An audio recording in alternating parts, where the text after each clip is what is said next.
جناب محترم الحاج مفتی لطیف الله حکیمی سر مفتش وزارت دفاع ملی با کمال ادب و احترام خواهشمندیم که عقب تریبیون تشریف آورده و با سخنانشان مجلس ما را پررنگ‌تر ساخته. سر مفتش وزارت دفاع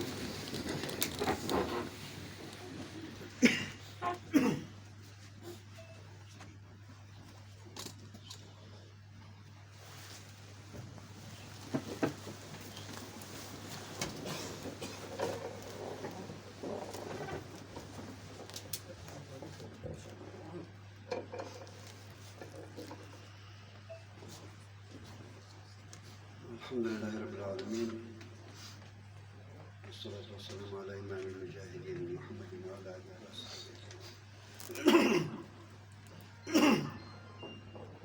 أما بعد فأعوذ بالله من الشيطان الرجيم. بسم الله الرحمن الرحيم. ظهر الفساد في البر والبحر بما كسبت أيدي الناس ليذيقهم بعض الذي عملوا لعلهم يرجعون.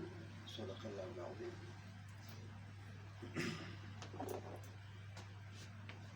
علماء کرامو خپل وار باندې هغه خبرې وکړي چې ضروري دي. نصیحت واعظ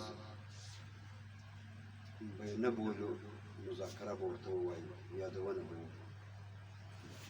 کوم ټکي به زه هم ورسره شریک کړم هغه چې زما په نظر باندې ضروري دي.